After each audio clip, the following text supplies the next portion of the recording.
Welcome to the She Slays the Day podcast with Dr. Lauryn Brunslick. Direct, soulful, comedic, advice for female chiropractors' most stagnating questions.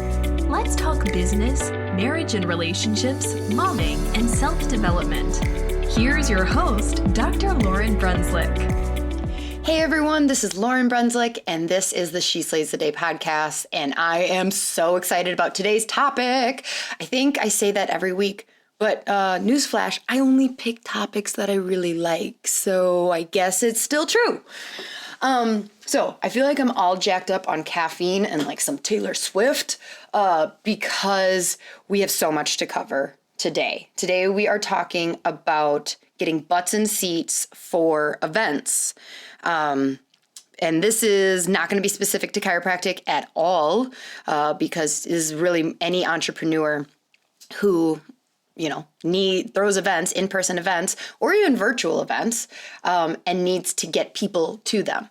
I would be lying if I said that this was one of my favorite parts of the job, because it's actually maybe one of my least favorite, not my least favorite, but because it's frustrating as F, you guys, where you're like, I have an amazing topic, I have great information that I'm going to share, and like what you have to do to get people to those events sometimes is just insane.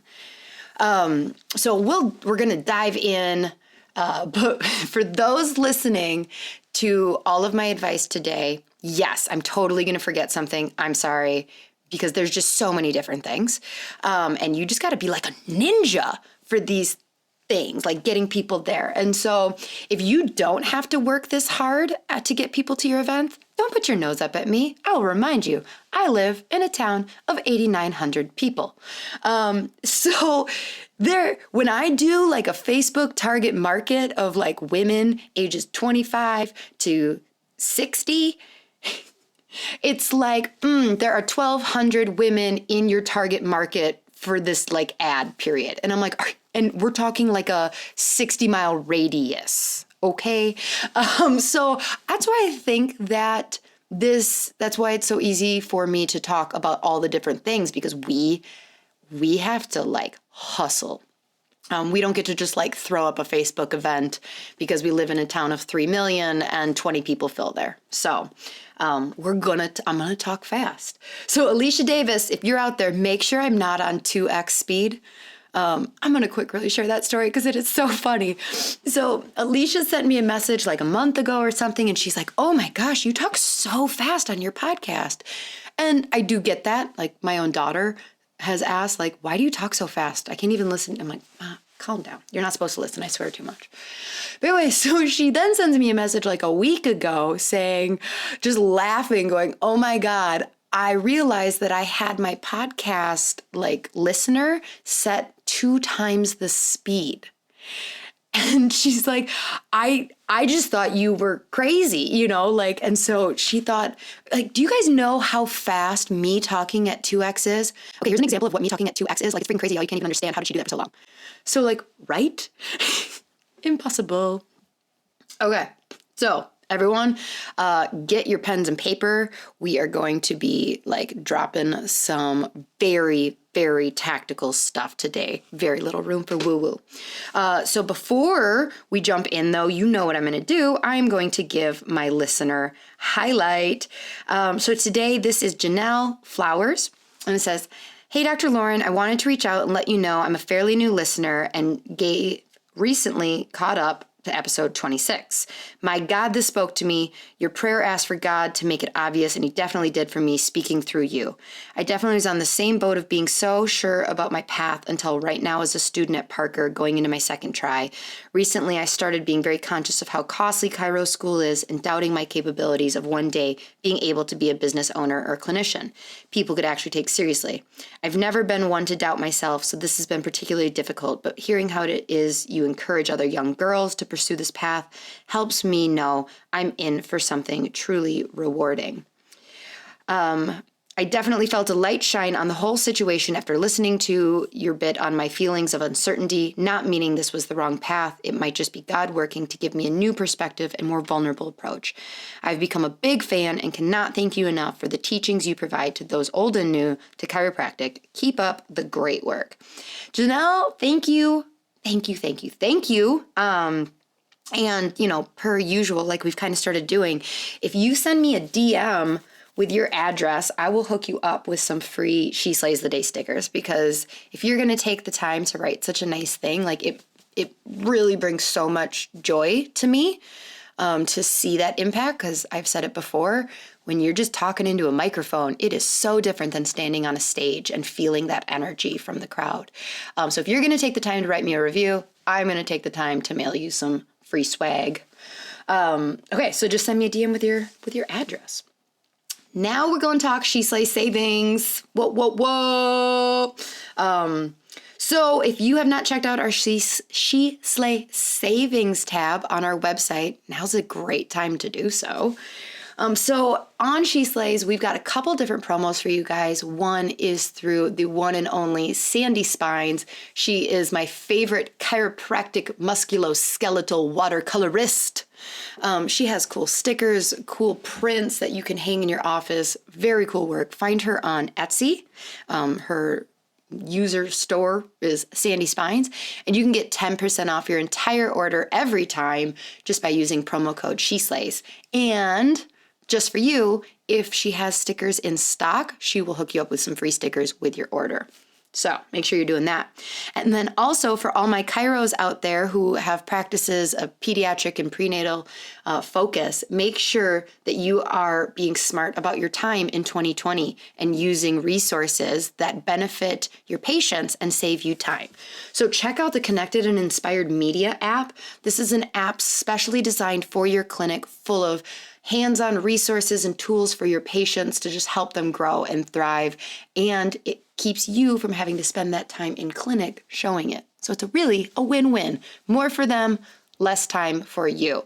And you're going to get 20% off your first month by mentioning She Slays when you sign up. So make sure if you're a chiro or a student out there, or you just dig, what we do, you're a groupie, you can get benefit from those also.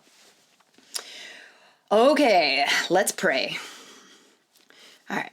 God, anytime that I do a more tactical episode, I feel like it can be really manipulative, and I don't mean it that way, but when you're talking strategy and tactical, people are people, and sometimes techniques, and so remind us when we're talking about today's topic of getting butts in seats to events, to always approach things from a full heart of service, thinking not about how to get people there for me, but how to get people there so I can serve on them.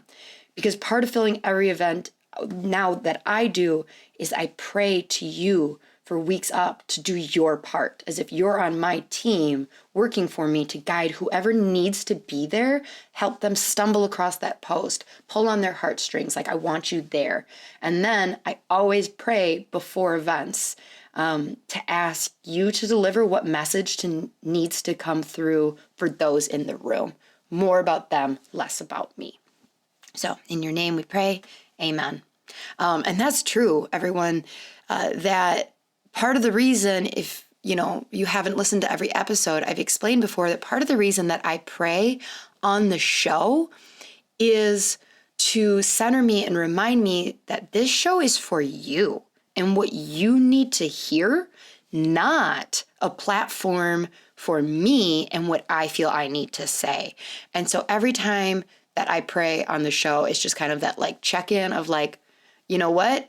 I'm okay with going off tangent. I'm okay with whatever. Just let me be the conduit for whoever's listening, because he knows who's listening and who's going to listen 10 years from now. So, okay, so let's jump into our question. So this question, I'm going to be 100% honest, because I am always. I saw this on a discussion forum on Facebook, and it's really good. And I know the chiropractor, and so I reached out and I said, hey girl, would you mind if we talked about this on the show? And she said, I'd love it. So here's her question. This comes from Dr. Jennifer. So she says, I need help getting butts in seats for events. I'm very gun shy about scheduling in-person events, as we have done events in the past, marketed per several guides and systems, and get zero attendance. I would be ecstatic to even have 2 people show up, so not putting huge expectations out there. These also don't include any lunch and learns we schedule, only those workshops, events hosted in office. Looking ahead to events we host, I'm looking for advice, feedback, tools, tricks, magic wands, there ain't any, to get attendees. I'm planning to do more Facebook Live-based webinars and feel like I'm hiding behind those, so I don't feel the disappointment of planning to have no one show up. Girl, yes, I feel you. Hello 2019 for me. Wait, or was that 2018? I don't even remember now. Yeah, I went through a whole year where I was like, I'm just gonna do this because I don't want to be embarrassed. Anyways, back to our question. I have a virtual vision board Facebook Live for the end of the month, but really feel like I need to do it in person. Thank you. I'm interested in your perspective on this. Okay, so before we jump in, I do want to address the whole, you feel like you should be doing in-person events, and that you're hiding behind these virtual events. And I'm going to say yes, but no. I would say that in-person events now, this is all my opinion. I am not a marketing expert, and this world changes rapidly. So lots of people are going to disagree with some stuff I say today. So I'm just going to put that caveat there. It's not your podcast, it's mine. So I'm just going to boldly say my opinion on stuff. So I think in our culture, in our society today, you can get away with more online events than you ever could before. But you do need to realize that online events are not easier than in-person events. In fact, well, it kind of depends on your goal, but online events, no matter what your goal is, whether it's to get new patients or to just purely educate, it is just as hard, it is just as much work to actually be at the end finish line with people having heard your message. It might be easier to get people to give you a false oh yeah, sure, I'll sign up, and if you email me the replay. And so it's not easier. But what I do think you're acknowledging is that it is easier from a not having to address problems type of thing, meaning you don't have to deal with shame and embarrassment that you tried something and, big air quotes here, failed. Okay, because that's what we do when we go I tried this event and one person signed up and it's a failure. I'm a failure. Our clinic's a failure. Everything's going down, the ship is sinking, and we start to spiral. And so it's this much safer thing of no, I'm going to record, and then whoever shows up, and then I'll email out the replay. And in my head, all 40 people who I emailed out the replay to watched every word, and they listened while not multitasking, and they love me, and they're going to call on Monday to sign up. And so you don't you just get to sit in this little la-la land. And then what's going to happen is you're going to look back on your numbers, and speaking from everything that you're saying, I have been there. Like I said, I think it was early 2019 where it's yep, I totally get it. And then guess what happened? Our new patient numbers tanked because we were still working our butts off and doing all these events, but it's so much different and difficult. It's not more difficult, but it's just so much different and equally difficult to close new patients and get that sale when they're not in the room. So it's just a totally different ballgame. And so you can hide behind these webinars for a while, but what's going to happen is if you don't put on your grown-up panties and is it pants or panties? I don't know. And get back out there to make those closes in the room, you're going to likely see new patients numbers go down. Like I said, speaking from you know what I hate? Okay. soapbox. God's like, Lauryn, you need to admit this or tell this part. I hate people who are so protective of their image as a successful person that they never share that they have failures, even while they're being wildly successful. So what we think is that once you become good at something, you are successful and everything you do past then is successful. But that is not the case. We have had wildly successful events and have had events that flopped. Absolutely, to this day, have flopped. And I'm going to bet that there's not a single entrepreneur out there who is honestly reflecting on themselves and like who's going like, nope, we're always perfect and we always sell out. And it's like, I don't have room for that in my life, that kind of like ego and BS. So I have failed. I have learned. I am scrappy when it comes to these events. And the big thing that I always come back to is it's never easy. It's never easy. We just don't have a product. You know what's easy to get people to? Oh my gosh. Oh, my blood was boiling. So there's this new really adorable like wine and cheese bar in town. And they're amazing people. They're actually like, their owners are like the mom of my husband's best friend. So anyway, so like love them. I am so happy for their success. They threw an event out on Facebook, did like no advertising at all, sold out within like a day because it was like fun. It was women making Christmas wreaths and drinking wine and eating cheese boards with their friends. Hello, like who doesn't want to go to that?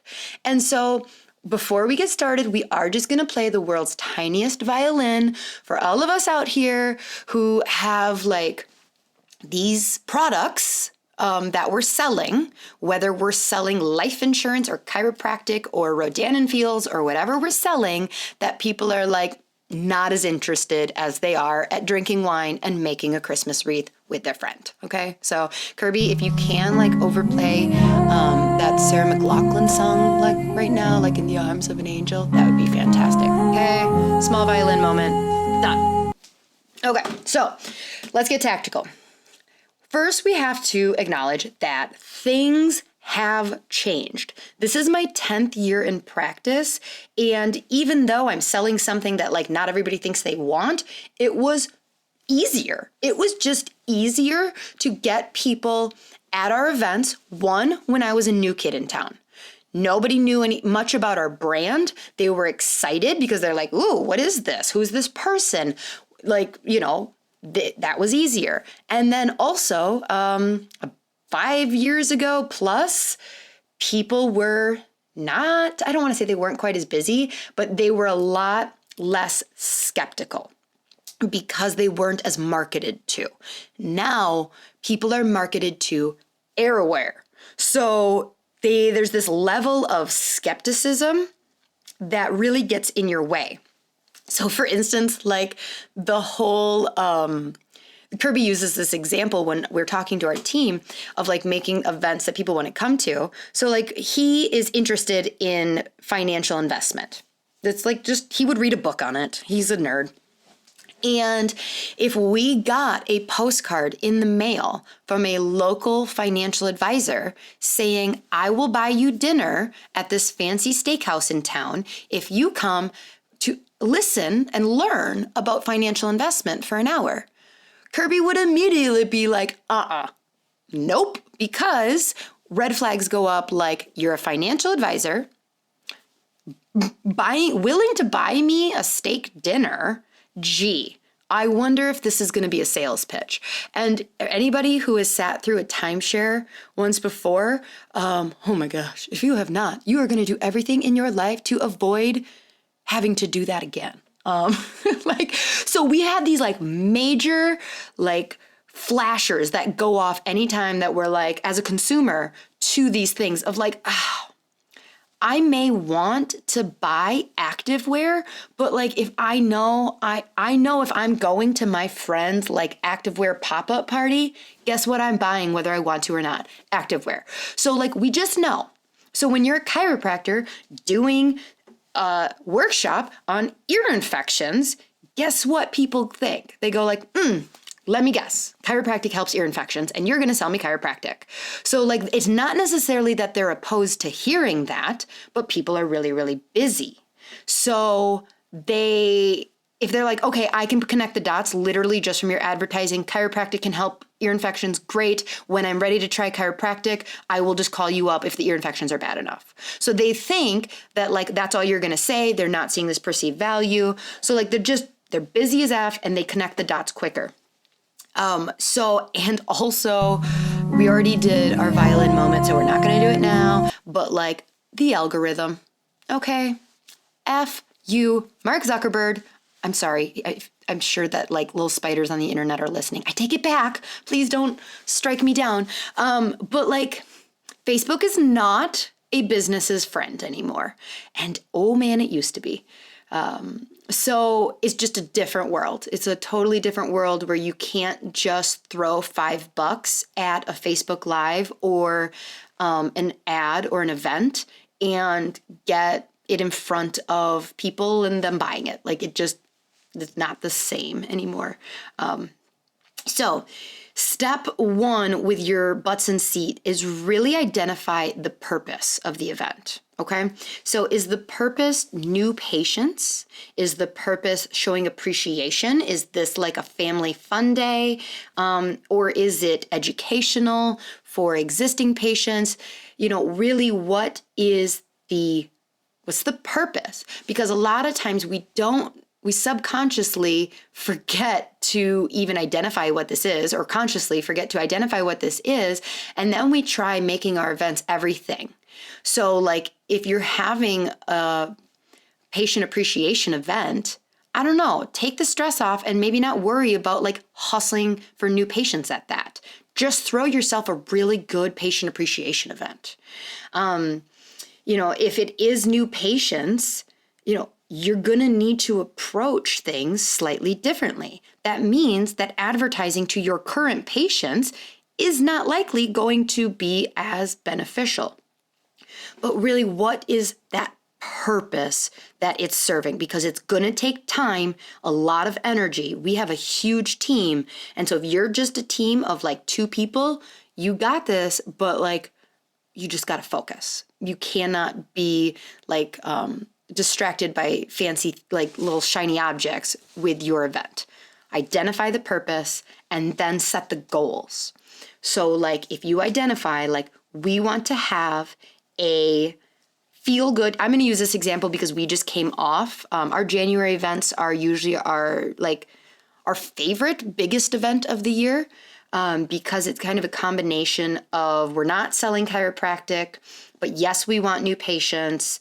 But current patients can go. It's a really feel-good event for women, and we're just coming off of that. So I'll use that as an example.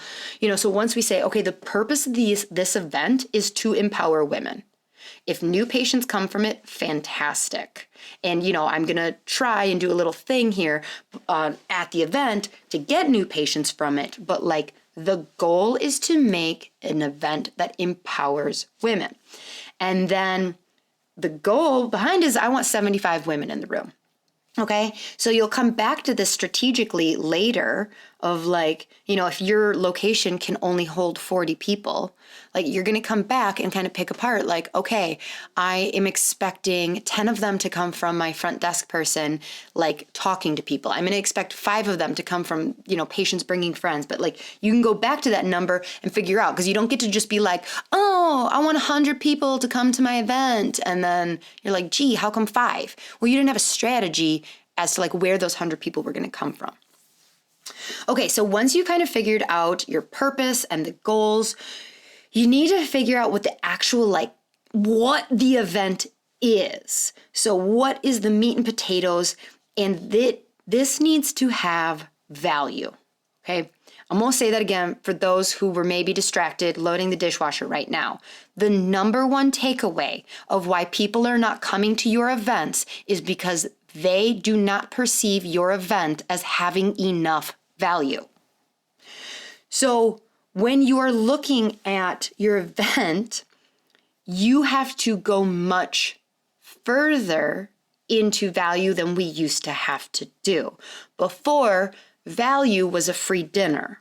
Now, society, like we said, is like, keep your free dinner. I don't want to sit in an awkward sales pitch.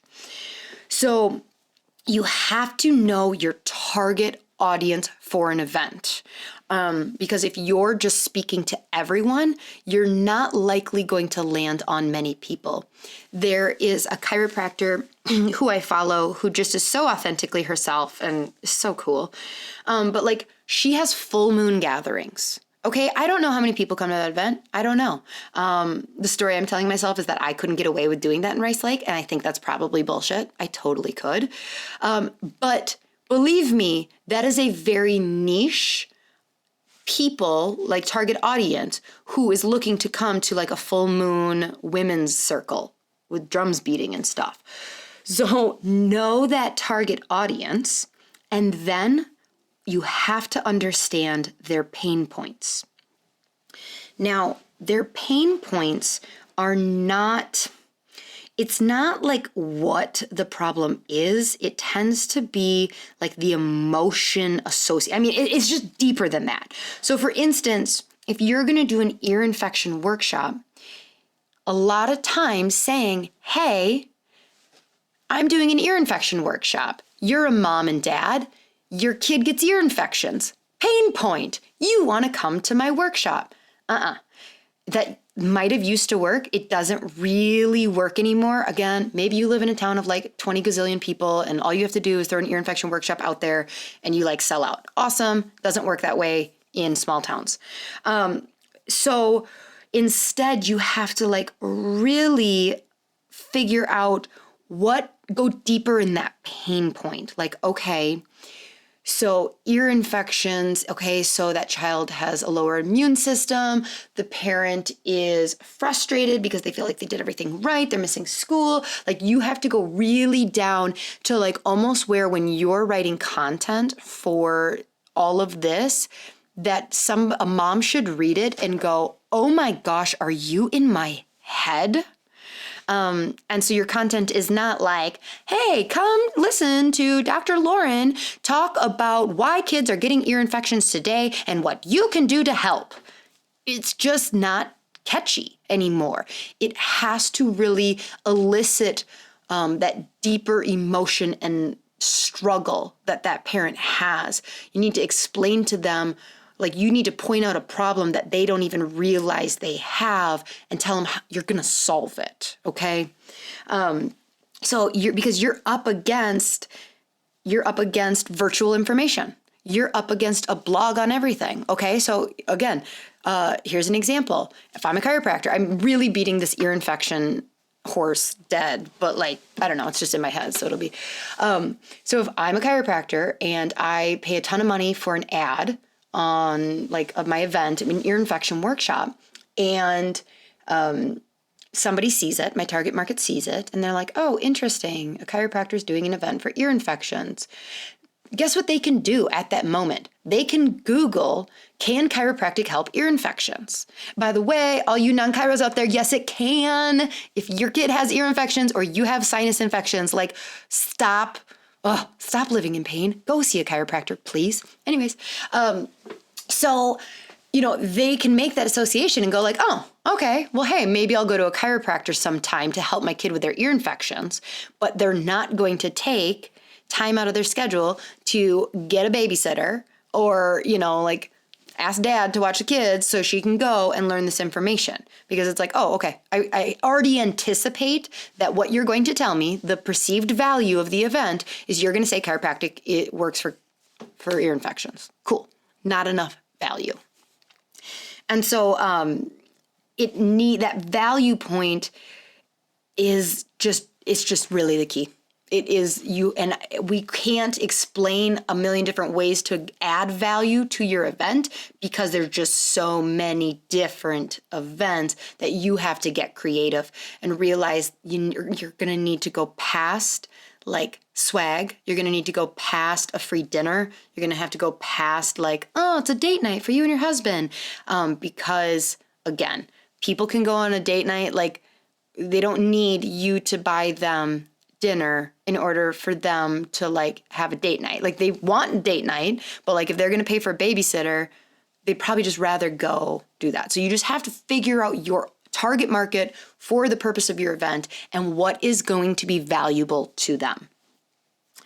The other thing that is really sucks is we don't live in a very learning society anymore. Well, okay, I take that back because we are curious, but we have ADHD when it comes to instant gratification. So like I said, if I'm even remotely interested in your event and I can put the pieces together enough to immediately do a Google search to answer the question that you say you're going to answer 2 weeks from now on a Wednesday night at 6:30 p.m., but I just found a blog, like, so we have that instant gratification of like, oh, cool, I don't need to go to your event. I already know what you're going to say. And so when you're marketing your event, it is that balance between making sure that you're providing something, that carrot that people can't just go like, okay, great. I Googled it. I don't need you. Okay, so next we need to start early. So when I say start early, I mean on your end, lining up things, not necessarily marketing it. So about 2 months before the event, I will sit down with our marketing coordinator and we will lay out an entire like timeline. So like when we need to have the lead magnets made by, when we need to have the postcards, the posters, when we need to arrange this, when we want Facebook ads going out. Like we create the timeline for everything with deadlines. And so it's like, okay, this is our plan of attack, because you're really only going to start pushing your event like 2 to 3 weeks before the actual event. Okay, I know I heard you gasp. Okay, like 2 to 3 weeks? Yeah. You can do 4. Here's what I'll tell you. You might get a couple ticket sales, but you're going to get like basically people being like, if something better doesn't come up, I might go to that. They're not really excited because like they don't know, like I don't really know what I'm doing a month from now. Like I know I don't have anything planned right now. I'm interested, but nobody's really biting. And so then Facebook says your event isn't really getting a lot of traction. I'm going to bury this because it's not that exciting. And there's no sense of urgency because like, oh, I have time to figure out if I want to go to that event or not. So I'm not saying you can't have a Facebook event up or an Eventbrite event up a month before, but like I just wouldn't bang your head up against the wall doing lives and all of that a full month before, where you're like really going to be driving people to like buy tickets now. Buy tickets now is like that 2.5 weeks spot. And that is scary. But that's why it's so important that when you get to 2.5 weeks, you have such a game plan of like, we are going to do an Insta story every day. We've already created the Insta stories. So when it gets to 2.5 weeks, you're not making the content. It's already made. We're going to have 3 ads running. Like it's all, the game plan is done. You are just in pure execute the strategy mode. You're going to see as I list out the things we do that we really go at our big events from all angles, any freaking angle we can. TikTok is a big thing right now. We don't use TikTok, but I don't know. I don't even know if you can advertise on TikTok. Here's the deal. If I was doing an event for teenagers, I might use TikTok. So we go just from multiple, every single angle that is relevant to the event. So here's a question that comes up for people: to charge or not to charge for the event? I go either way on this one. Again, it depends on your event. If you could have a ton of people show up and your brand would not be negatively affected by being underprepared, then I say do an event and get those emails. Like that's the incentive of doing a free event, is that as long as you register it on something like Eventbrite, you're going to gather an email for anybody even remotely interested in the event, and you can use that later, even if they don't show up to your event. Now, one of our more successful events of the year is at this vodka distillery that only seats 38 people, and we cater it. Like, I have a caterer bring in food for 40 people, and I'd be okay. Like, if we did free and like 17 people showed up, like, cool, but it would look like a shit show if 70 people showed up. Like, and then guess what? People are mad because they literally can't get in. So for events where it's like, I have to at least charge something, we've charged like $5. And we'll even say like that $5 is going to a nonprofit. You can do that, but like, don't be afraid to charge a more nominal amount. We've also done events where we've charged like $15 or $25. I like the flexibility with a higher priced event. You can start to like manipulate sales and promo codes to create a sense of urgency. So like, if your event is free, you can't be like, and for the next 2 days, it's extra free. But you can, for somebody sitting on the fence, but if somebody's sitting on the fence on this $10 event and you go, for the next 2 days, tickets are $5 and we're going to donate that to your nonprofit of choice. That'd be really hard to execute. Don't do that. But then, that's much more like, ooh, okay, I'm going to make a decision right now because I have until tomorrow at 11:59 p.m. to decide. So I'm going to get off the fence. So I like charging, but sometimes I definitely see, like, if you're doing a virtual event, free is great. Get that email for sure. So, okay. So let's swing into email because I am still shocked how many people are not utilizing emails for their small business. Okay, we are going to do an entire episode on emails because unfortunately I cannot go into all of it right now because this is a whole crazy world. Like, there are podcasts only about like building emails. Well, not only. Jenna Kutcher, if you don't listen to her podcast, it is about building email lists and like content for emails. Like, it is a huge thing. And that's because that world of marketing is becoming so much more important as we lose the ability to be in front of someone on social media. People don't really listen to radio.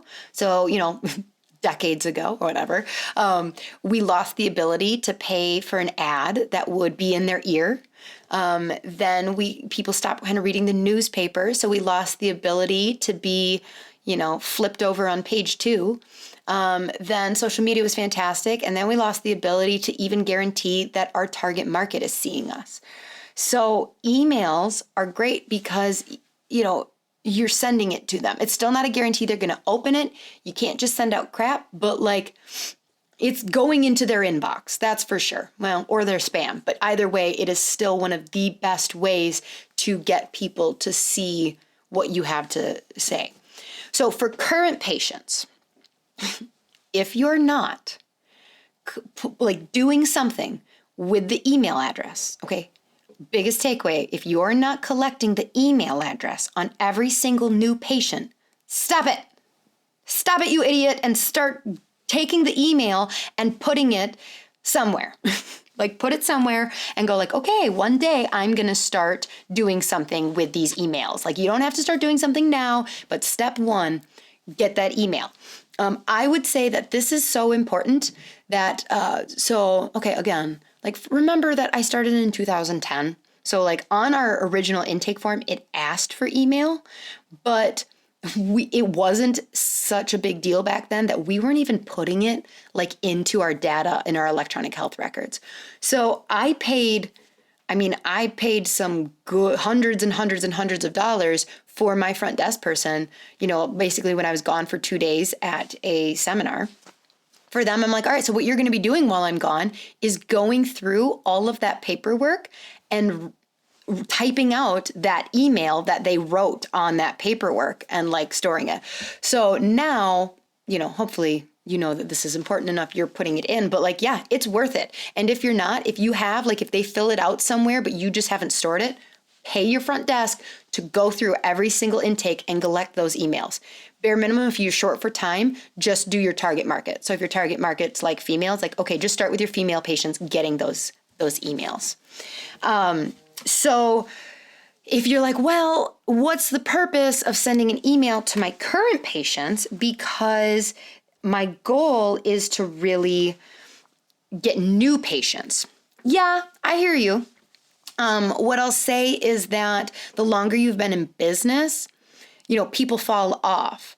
And so my current patient email list is in the thousands, but I don't know. I don't have an exact percentage. I wouldn't be surprised if like 40 to 60% is not active patients. Like, they're people who consider me their chiropractor, or maybe they don't. Maybe they moved on with their life. But they just fell off the bandwagon. So like, I haven't seen them in a year and a half. And I'm like, oh no, I don't want to send an email to my current patients because I want new patients. Well, guess what? I will take a reactivation any day. So also, you can really emphasize that, like, if you have a cool, hip, 30-year-old mom who comes to your clinic, she probably hangs out with other like-minded, cool, hip, 30-year-old moms. So sending her an email and saying like, hey girl, like, I have this event coming up. I think you'd really love it. And here's a coupon for bringing a friend for free. Or like, we're going to enter you to win a massage. Anybody who brings a friend is entered to win a 60-minute massage. Or keep in mind that your current patients hang out with other target market just like them. That's just how people work. So I would rather have an event that had 20 people at it where 10 of them I had no chance of becoming new patients because they're already existing patients, but they brought 10 new patients, like 10 friends for me to sell to, then have 2 people because I was like, oh, there's no point in talking to my current patients. And okay, sell, yes, I know I just said that word and it kind of made me like, ugh, my skin crawl a little bit. Like, that's what we're doing. We're selling health. We are up against a completely different system that advertises like sick care nonstop, and we're so damn afraid to be like, oh, I don't want to say I'm selling chiropractic to their friends. Yes, I am. Becky, you freaking had migraines and were on 6 medications before you saw me. I'm not afraid to say, hey, Becky, do you have friends that have migraines? I would like to talk to them about chiropractic. And I'm not going to be like that, okay? But like, essentially in a much different voice. But like, if you're freaked out about like, ooh, selling, like, get over yourself. There are people who need to hear what you have to say at this event. So you just got to be strategic how you're going to get them there. Okay, for oh my gosh, I still have so much more information to go. Okay, so non-current patients. You don't have their emails likely because, why would you? So unless you're good. So we're going to talk about something called a lead magnet really quick. A lead magnet is basically a PDF, or common ones are like 5 myths every mom should know about dairy, or like the most essential things every new mom needs. Obviously those were both like mom, very specific, but it's just like a simple PDF that you make look pretty, like 1 to 2 pages on Canva, and you are going to have to make a landing page. So here's the steps. Create PDF of like something valuable that somebody would want, okay? Create a catchy name for it. Make an ad that says like free download for X, okay? Make a landing page. Ad sends them to the landing page where they put in their email with the promise to get this free download. Then you deliver the download, okay? Like I know it's not easy. Like I said, we're going to do a whole thing on emails at some point, but like, this is what you do. Okay. So like, here's the bait that I know you want, and I'm going to give it to you, but you're going to give me your email. You do this all day long when you go to websites, whether you realize it or not. Like, hello, you go to Athleta and they're like, get a 25% off coupon by giving us your email on your, like, just constantly we are being bombarded with like, I'll give you 10% off your order today if you give me your email. Okay.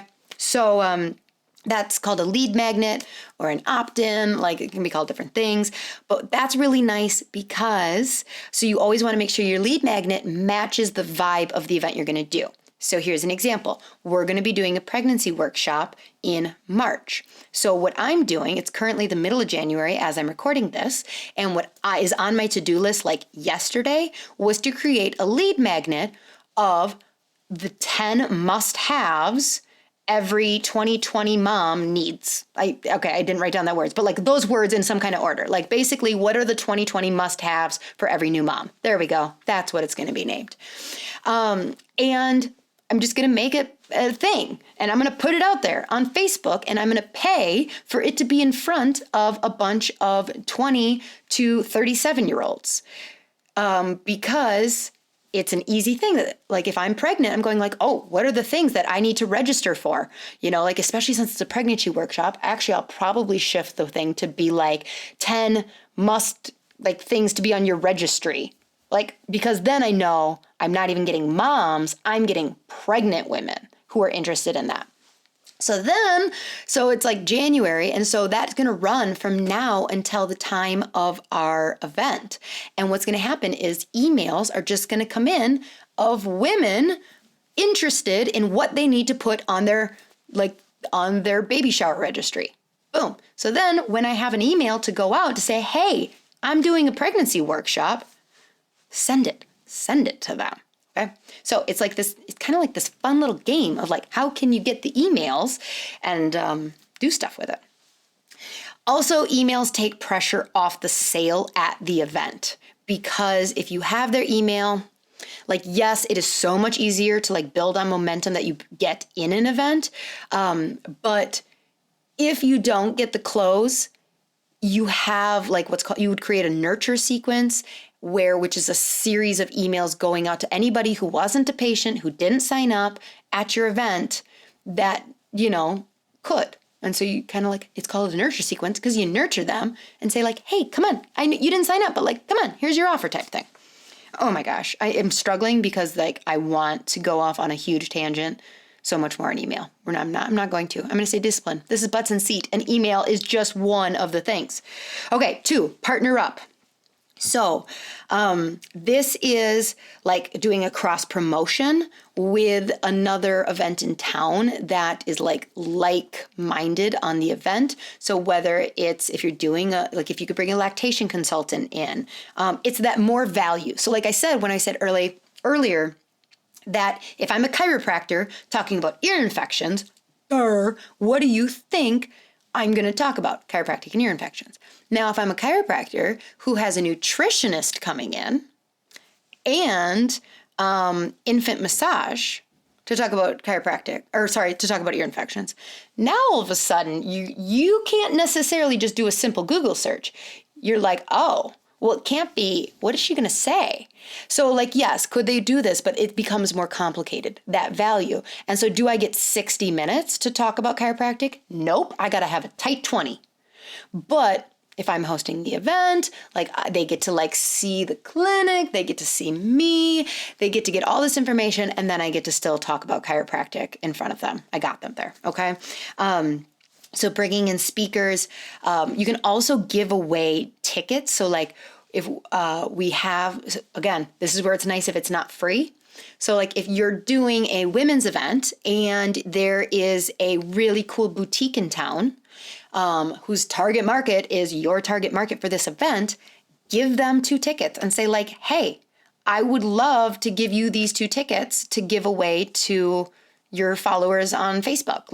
And so that's because they're going to get value by showing their Facebook people like, hey, I got this cool thing. It's like, if I get something free for you guys, I'm excited. If I get a discount for you guys, I'm excited. So it's a similar thing as long as it makes sense.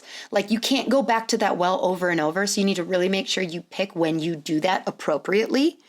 But like, yeah, give out 2 free tickets to them and say like, yeah, give it away because it's just going to broadcast to their audience. Again, to the speakers, give your speakers 2 tickets away to give away. But like anybody who has a similar message or brand that goes along with this, like give them something to give away. Okay, so Facebook. Ads, you have to be doing ads. Please do ads. You have to, because if you don't do ads anymore, Facebook won't show you shit. It just won't. So the way we do ads is there's a couple different ways. So you can just design like straight up, I am making an ad. And I would recommend making like 2 or 3, like one that's like a little 15-second video, one that is like a more stagnant still image, and put like them all out. Put all 3 of them out on Facebook, and then watch over the next 24 hours and see which ones are performing best. You know, you're going to set your target market. Like, again, I'm not going to talk you through how to do a Facebook ad, how to make a Facebook video ad, or things like that right now. We don't have time. But you're going to look and see which one's performing.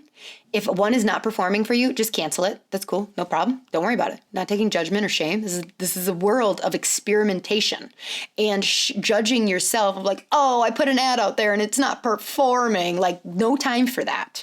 So the one that is performing for you, double your money on it. Okay. Cancel the other one, double the one that's working for you. Do more like that. Okay. So if your 15-second videos are working, make another 15-second video.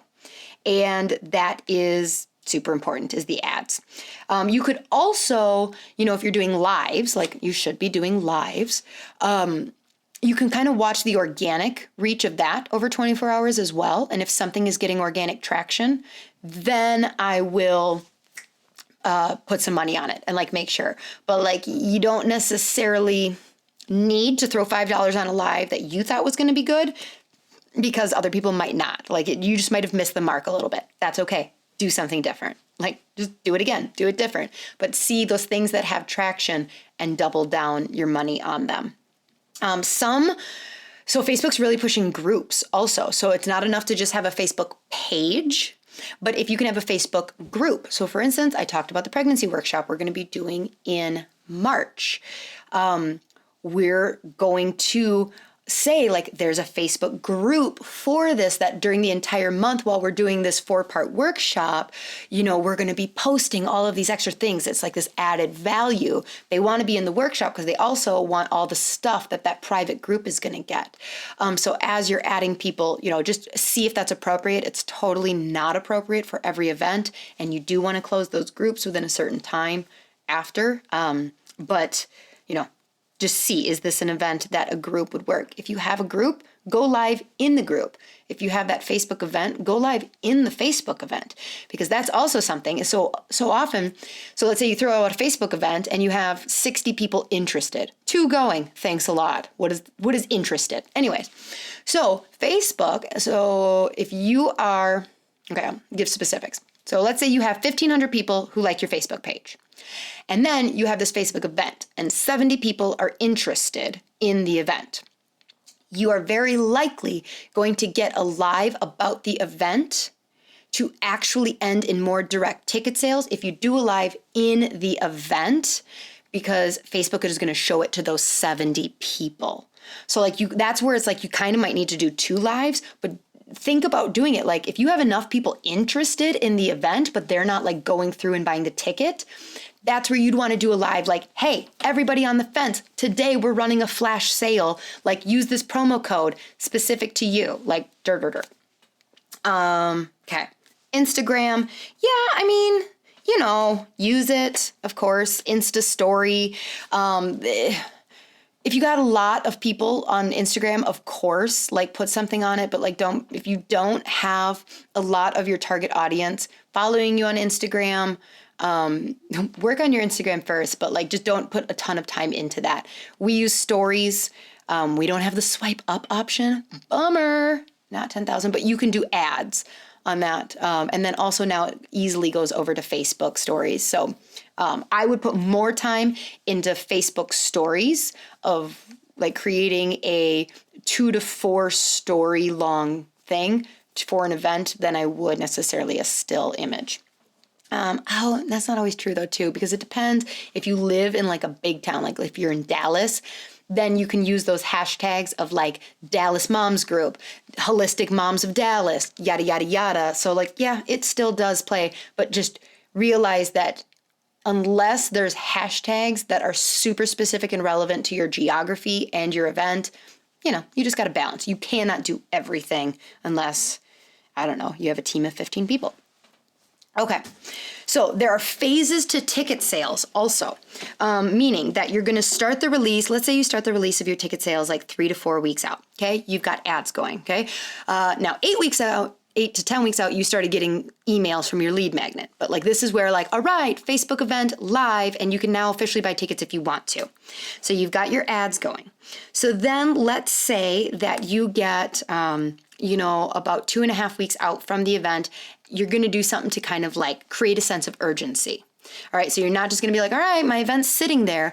Now you're going to do like, okay, for the next 3 days, there's this sale going on for the event. It ends at this time and this date. So that takes all those people that are sitting on the fence of like, I don't really know. Do I want to buy a ticket? I'll wait and make a decision the day of if I want to do it. They're like, oh, shoot, I really do want 50% off. Type of thing. Okay. And then you close that sale. Prices go back to normal.